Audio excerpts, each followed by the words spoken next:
One, two, three, four. Screen time, screen time, screen time, screen time. It's my screen time too. Screen time, screen time, screen time. Hello, and welcome to It's My Screen Time Too, the podcast where two moms desperately try to escape constantly talking about their children by talking about children's television programming. I'm Katie. And I'm Deborah. And I have three kids. I have a 7-year-old named Tony and twins named Libby and Nate, who are 4.5. And I have just the one kid. His name is Jay, and he's going to be 2 tomorrow. Oh my gosh. Happy birthday, Jay. Oh, I know. I was a little weepy when I was putting him to bed tonight.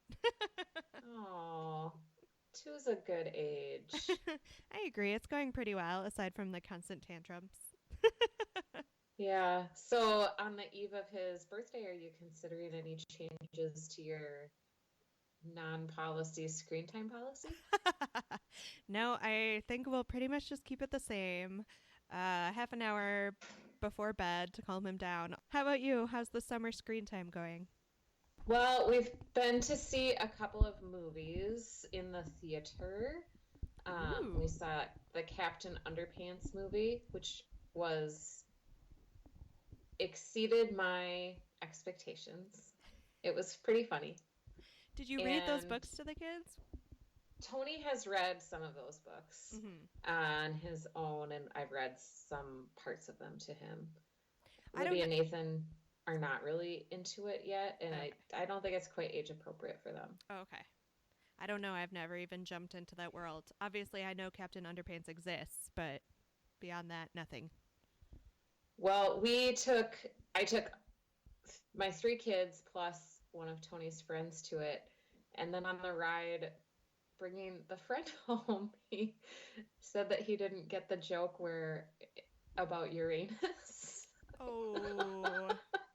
So then Tony and I explained to him why it was funny. I So love then that. when we dropped him off, I just had to be like, sorry. But she thought it was funny too, so. That's good. At least your son's friends' moms have a good sense of humor. She was familiar with the books, so she knew what to expect. And we also saw Despicable Me 3 in the theater when it came out a couple weeks ago, and I would say thumbs down Really? to it. I mean, how do you feel about the franchise in general? I liked all the other movies a lot better than this one. Okay, that's interesting. My husband Kevin is a huge fan of the Despicable Me movies. Not Kevin the Minion. Not the Kevin that looks like a Tic Tac. My actual husband. He really likes those movies, and he was really excited for number 3. Well, I am curious to see what he thought. So that's just in addition to regular screen time at home, we've been seeing some more movies than we normally would. So beyond the movies, do you have any cute kid stories from the week?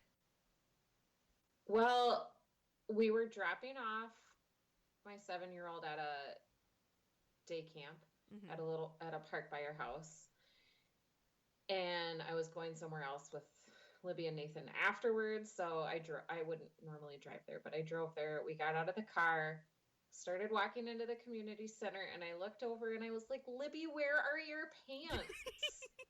Because I'm always trying to get them to dress themselves because they don't like to, and she did, but forgot anything on the bottom. Luckily, I had a spare pair of shorts in my bag. You are an excellent mom. I wonder how they always carry extra clothes, even if your kids are way past the point of potty training. I'm just wondering how, you strapped her. Does she just use a booster now? How did you? No, she's in a full car seat. I just didn't notice. Okay. I don't know. Jay hasn't gone anywhere naked this week, but we have finally happened on a bedtime routine that works, and I think it makes me look good as a mom, so I'm going to share it. Okay. Jay will go to bed without a fuss, but only if I give him like 2 books to sit and read and don't like force him to lay down, That sounds good. which I think is really cute. So I just leave him in his crib, chilling, reading books. That's great. And then he goes to sleep on his own? Yeah, he just passes out. Do it. That's awesome. All right, should we jump into our to today's topic? Teen Beach Movie! Woo! You told me you liked it I do like it. when I exclaimed the title, so I'm going to do it every time. I do like it a lot. All right, so Teen Beach Movie, you guys. This is really exciting. This is a Disney Channel original movie, and let me see if I can summarize because there was, a lot going on. Agreed.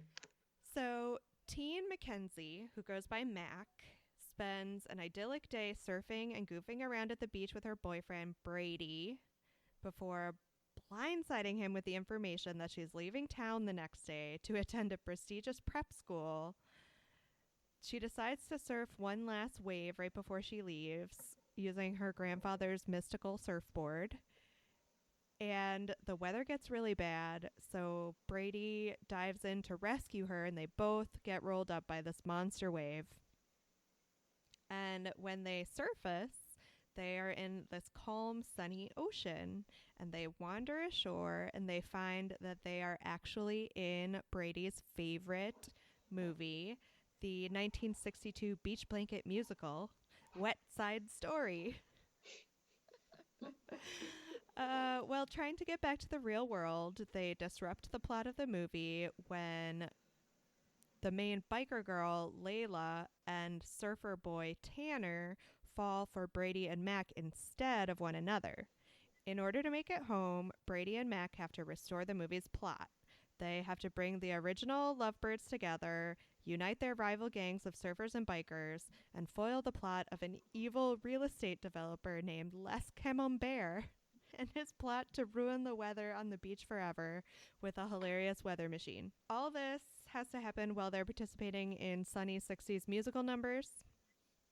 And over the course of their machinations, Mac also strikes a blow for feminism and convinces Layla that she doesn't have to only do what boys want her to do and she should follow her heart. And then when Brady and Mac eventually make it back home, Mac follows her own advice and opts to stay at the beach with Brady instead of going to prep school.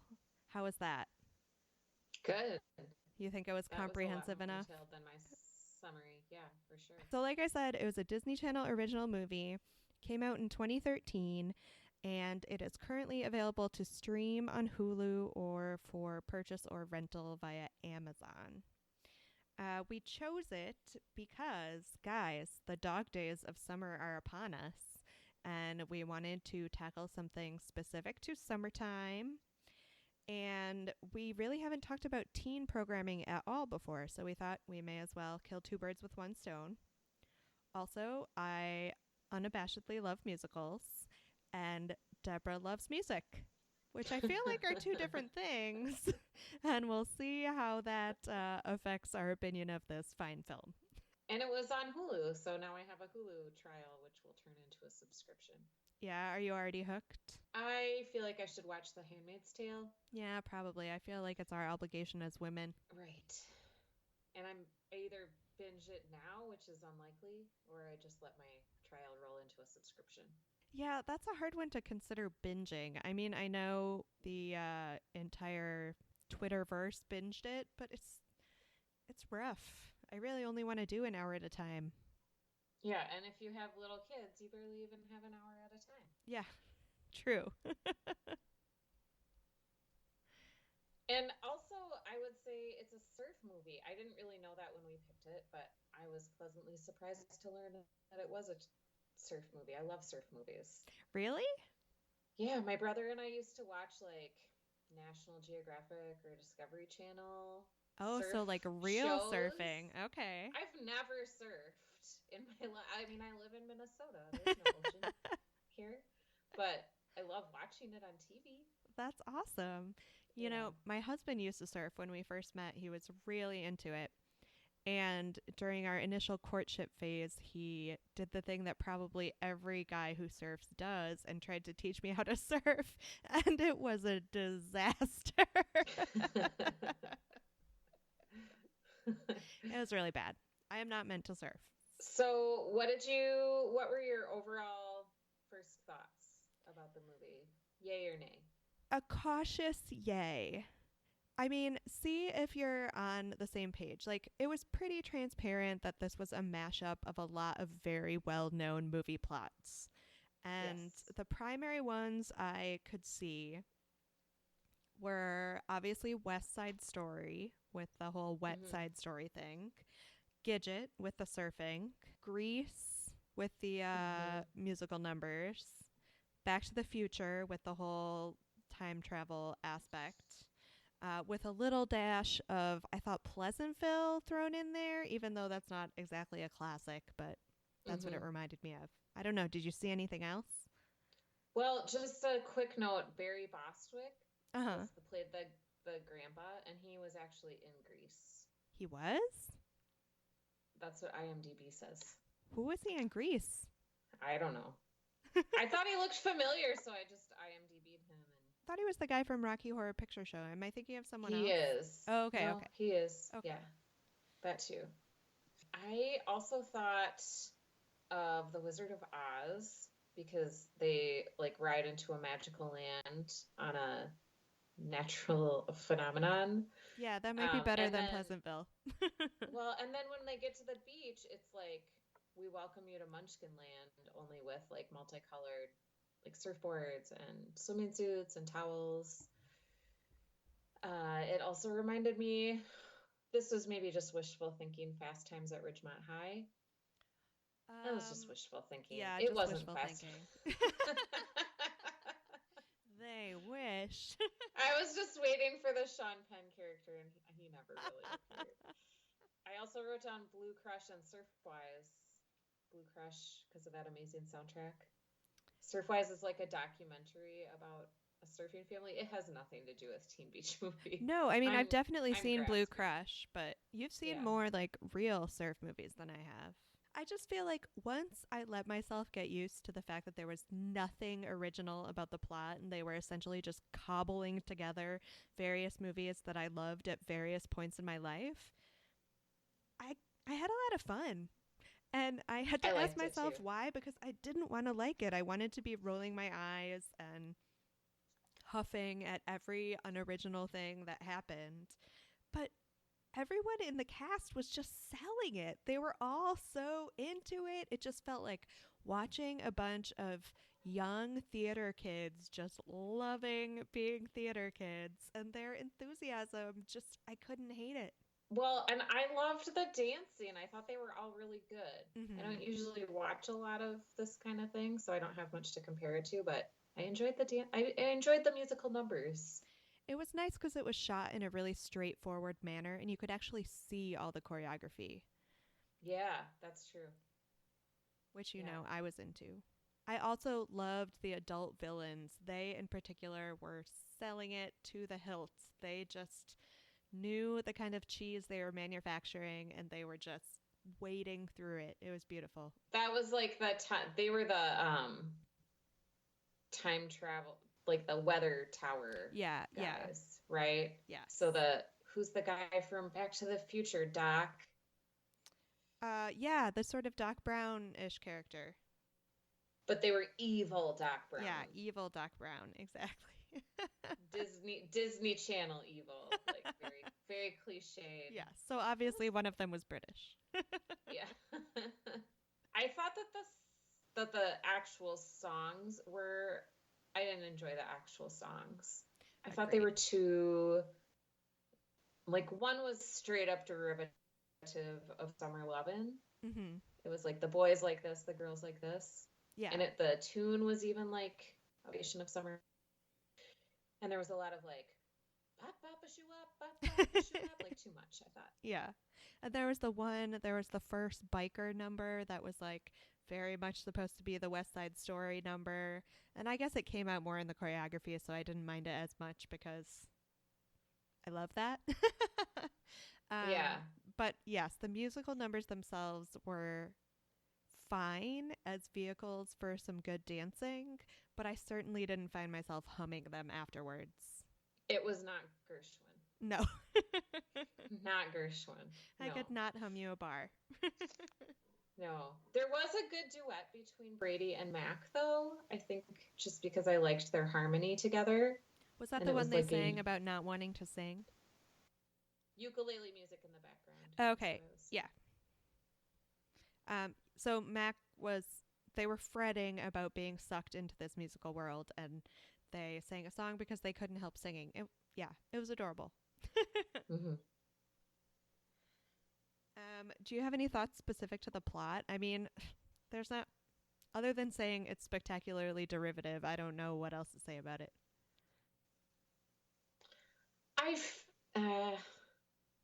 It was totally predictable. I think the audience it was made for would find it predictable too. Even if, I don't know, like a 12-year-old. I hope so. I fervently hope so. Well, maybe not, because they wouldn't have seen all those movies that we've seen. I know that makes me really sad. I wouldn't ever, ever, ever want them to sit down and watch West Side Story for the first time and be like, oh, this is just like Teen Beach Movie. Muh. Oh, no, that's probably happened. Oh. That makes me really sad. And then they'll be like, this is like a racist Teen Beach movie. So that might be okay. Yeah, because Teen Beach Movie was only racist against New Yorkers. There were some hilariously bad New York accents on the part of the biker gang.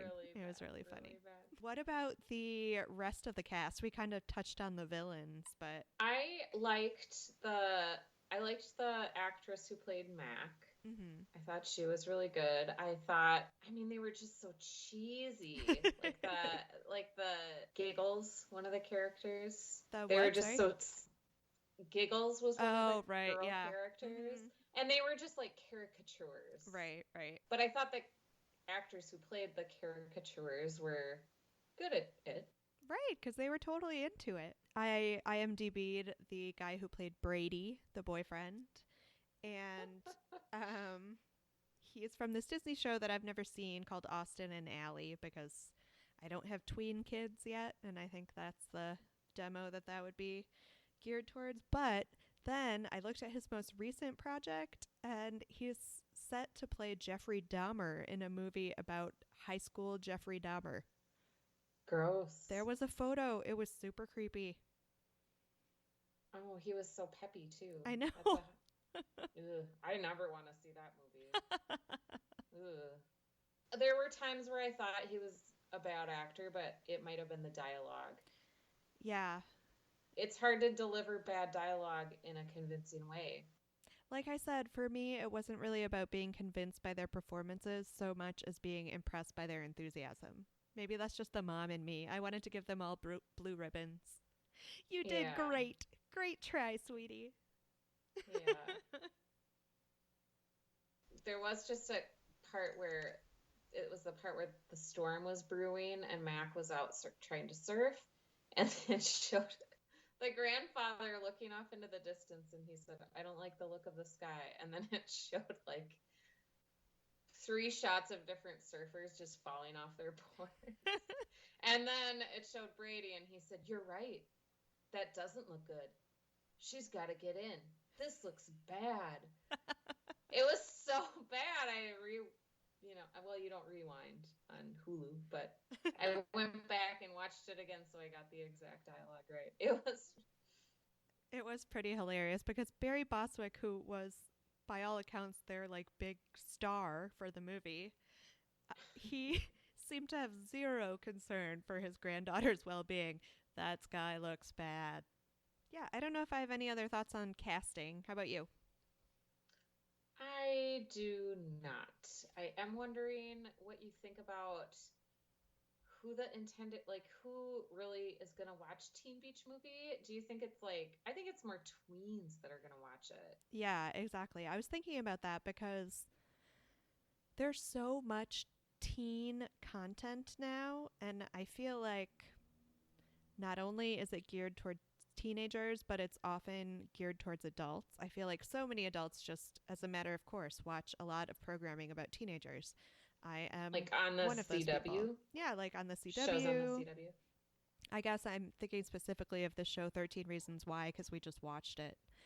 So compared to that content, this was just so vanilla that I can't imagine a teenager or an adult that watches that content watching this and being satisfied. It was not edgy at all, which No. I think it would be fine for like a sleepover of, I don't know, like 10 to 12-year-old girls. Yeah. That seems what it's perfect for. Like, there was not even a kiss at the end of the movie. None of the romances were consummated with anything other than a hug. They didn't kiss at all? They didn't. Well, at least Mac and Brady didn't. I don't know if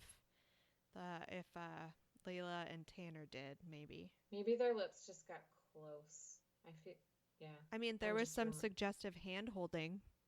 Yeah, it does seem to me that it's geared more towards tweens.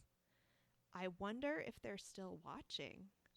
Because I feel like this was sort of still riding the wave of High School Musical, because that was like Disney Channel movie's biggest hit, right? Yeah. But you never hear about them anymore, you know? I feel like even as an adult in the world, you heard about this phenomenon called High School Musical. I never watched it, but I know even like the stars from it, Yeah, actors from it. but you just they don't have the same kind of impact. So I wonder if even the tweens are drifting away. Oh, that makes me sad. This seems perfect for like a girl, right? Yeah. It's more for girls, I feel like. Because it's not, I don't know. Well, I would love it if young guys could be brought up to appreciate the magic of 60s pop music. Right. But it seems like, well, it seems good for kids who are a little older than like the Disney cartoon movies, animated movies. Right. But not ready for 13 Reasons Why, which is like about suicide, right? Did we already talk about that? Yeah, that show is Yeah. not appropriate for teenagers even. Yeah. But it was So pretty this is good. good for like late elementary Yeah. / middle school. Yeah. And this is something we usually talk about later, but I feel like it's a natural segue. Do you remember what you watched as a tween? Like, I don't feel like this category existed for us. Ooh, that is a good question.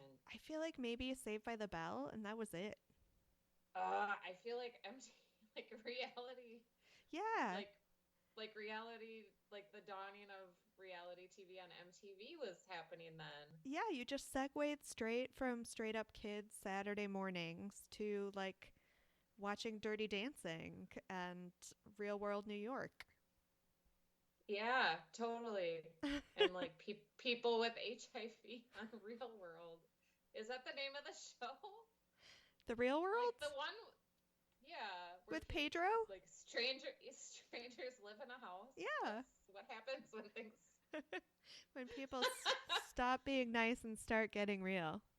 Yeah, and oh, the San Francisco one is like etched in my memory really well. I remember the first New York one where the guy got his tongue bit off. Those are some harsh realities to confront as a tween. And our parents, like, they didn't know what those shows were because it was so new. They didn't know that we probably shouldn't have been watching it. Music videos. I mean, my brother and I watched a lot of music videos. Yeah, I was never cool enough for music videos.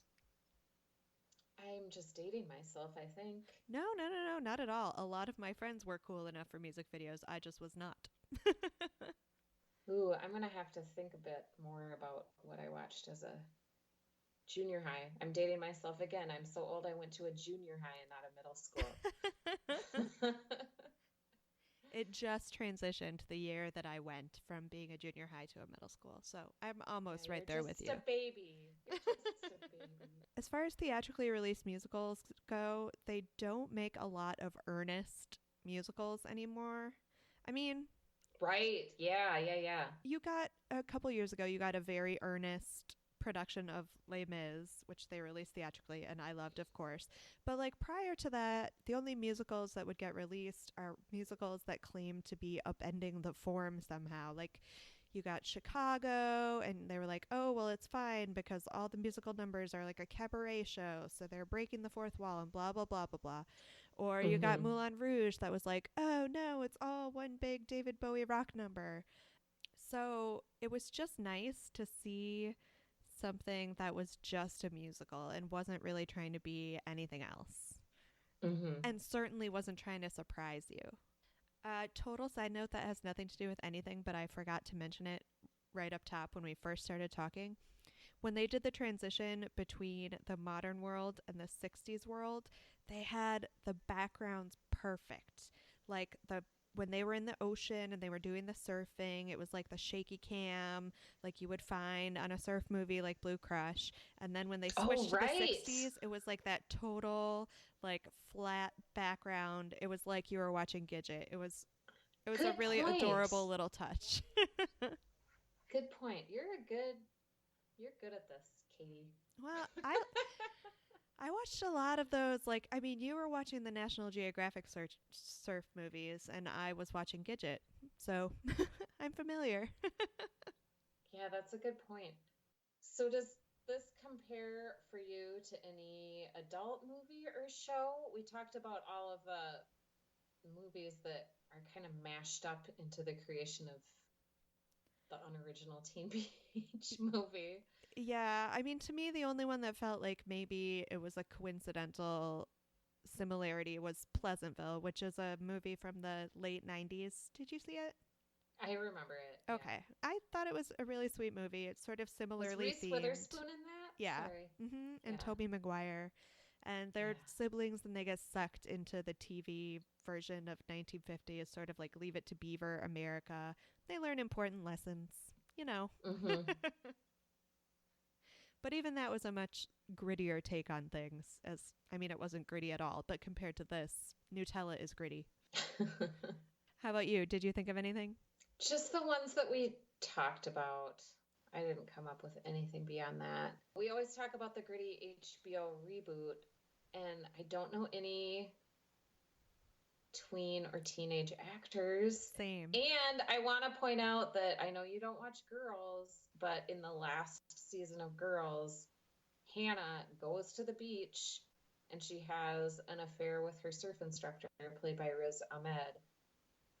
And Teen Beach Movie has already been remade, grittier, on HBO. So that's Lena Dunham, you think of everything. All right, done. HBO does not need our help. I guess we already talked about whether or not it was better when we were kids. Well, I had another thought. Did you ever watch The Wonder Years? Yeah, you're right. But that was one of those... That was sort of tweenish. I feel like that was one of those things where you aged with him, because he started out as a kid, so it was just a coincidence. Which I guess it was sort of the same with, like, Full House. You kind of just kept watching that as the characters got older, you know? Right. I guess shows just don't stay on that long anymore. Yeah, that was a long-running show. Is that on Hulu? Can I binge The Wonder Years while I've got my Hulu trial? I know it's on one of the streaming services, because I had heard that that a lot of people are very upset that they couldn't get the music rights, because The Wonder Years made use of a lot of iconic songs. Yeah. So but they don't get to play those? I don't think they got all of them. So there are some key scenes that people treasure from their childhood that are set to different music. Oh, that would ruin it. I have to say that I rarely notice that. People have to point it out to me, and then I'm like, oh, yeah. Unless it's really egregious. I rarely remember. So would you ever watch this alone? Voluntarily? Yeah, I kind of think, like, if I were really down, like, in a really, really bad mood, and something more subtle just couldn't do it, like...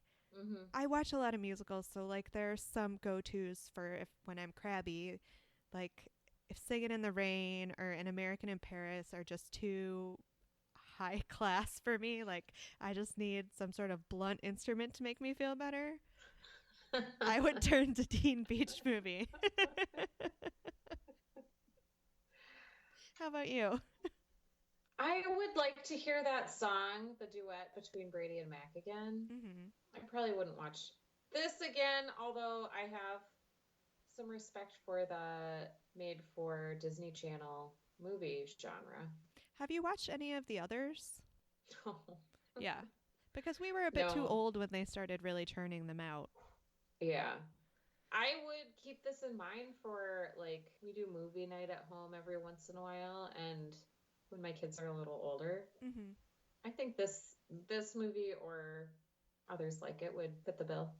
Yeah, definitely. There's a sequel, too. Oh. I just noticed because I was searching for it, so obviously Teen Beach Movie 2 came up as well. So if you're ever feeling really sad, or next time I'm feeling really sad, maybe I'll watch the sequel. All right, so you kind of did 10 seconds on whether this is good for our kids. Right.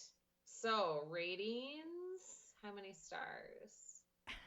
You know, I gave Mary Ellen 5 stars, and I thought this was every bit as fun, although I feel weird giving it 5 stars. So maybe I'll just give it like a 4.5. That's decent. Maybe we were too easy on Mary Ellen. I think I'll give this 4 stars. Yeah, I think we were just so excited to find something we didn't hate. Like, we were doing a lot of stuff that was not good before Mary Ellen. She was our little ray of sunshine in a bad, bad wake. We should maybe just do a little analysis of, like, if it's a preschool show, how many stars do we give it versus if it's No, that's as a not the plot. point. The point is how we feel about it. Yes, but yes, overall, Teen Beach Movie, great fun, I thought. Thanks for listening to this episode of It's My Screen Time Too. Please rate and review us on Apple Podcasts. You can tweet us with show or movie suggestions or general comments at My Screen Time Too. We have a Facebook page at My Screen Time Too. And you can also email us at myscreentime2@gmail.com. So tune in next time for more real talk about movies and TV beloved by kids and tolerated by My screen time too. Bye. Screen time, screen time, screen time, screen time. My screen time.